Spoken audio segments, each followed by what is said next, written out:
कितना असहनीय होता है कि संबोधन का था में बदल जाना। मन मानने को तैयार ही नहीं होता। सच में जीवन में किसी के चले जाने से या कुछ खो जाने से हम अक्सर उदास हो जाते हैं, पर हमें यह नहीं भूलना चाहिए कि यही दुनिया की रीत है। जब जिस समय हमारे पास जो है अनमोल है। बस यही समझाती है एक गुड़िया की यह कहानी।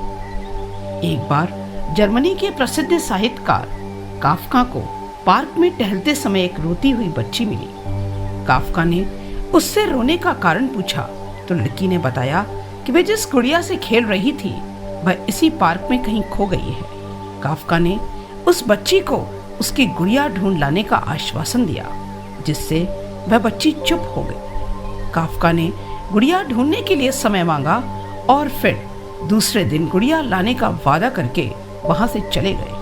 पर गुड़िया ना तो काफ्का को मिली और ना ही उस लड़की को। काफ्का ने गुड़िया की तरफ से एक काल्पनिक पत्र उस लड़की को लिखा और जब वह लड़की पार्क में गुड़िया पाने की आशा में आई तो काफ्का ने वह पत्र उस लड़की को पढ़कर सुनाया। पत्र इस प्रकार था, कृपया रोना मत, मैं दुनिया घूमने के लिए निकली हूँ। मैं समय समय पर अपनी यात्रा के बारे में तुम्हें लिखती रहूंगी, बस तुम रोना मत। अब काफ्का नियमित रूप से उस खोई हुई गुड़िया की तरफ से काल्पनिक पत्र लिखने लगे और लगभग रोज ही उस लड़की को पढ़कर सुनाते, जो कि यात्रा का काल्पनिक वर्णन हुआ करता था। काफ्का के इस काल्पनिक लेकिन रोचन वर्णन ने उस लड़की को फिर रोने नहीं दिया। वह खुशी खुशी अपनी गुड़िया की घुमक्कड़ी के किस्से सुनने लगी। अब वह खुश रहने लगी। एक दिन जब काफी कहानियां हो गईं, तो काफ्का ने दूसरी गुड़िया उस लड़की को ला कर दी। जाहिर है वह गुड़िया बदली हुई थी। उस लड़की को अपनी खोई हुई पुरानी गुड़िया जैसी नहीं लगी। वह काफ्का की ओर देखने लगी। काफ्का अनजान बनते हुए गुड़िया में चिपकी एक चिट को निकालकर पढ़ने लगे। उसमें लिखा था, यह मैं ही हूँ, तुम्हारी वाली गुड़िया जो पार्क में खो गई थी। दुनिया भर की लंबी यात्रा की वजह से मैं थोड़ी बदल गई हूँ और काफी थक भी गई हूँ। लड़की को इस गुड़िया और काफ्का पर विश्वास हो गया। वह गुड़िया लेकर चली गई। वर्षों बाद जब वह लड़की बड़ी हो गई तो एक दिन वह अपनी अलमारी में से कुछ ढूंढ रही थी। उसका ध्यान अचानक उसी गुड़िया पर गया जो काफ्का ने उसे दी थी।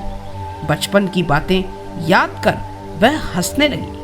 उसे सब समझ में आ चुका था कि काफ्का ने कैसे उसका मन रखा।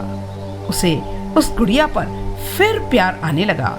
वह उसे बड़े गौर से देखने लगी तो सहसा उसकी नजर गुड़िया की फ्रॉक की आस्तीन में छुपे हुए एक छोटे से पत्र पर गई।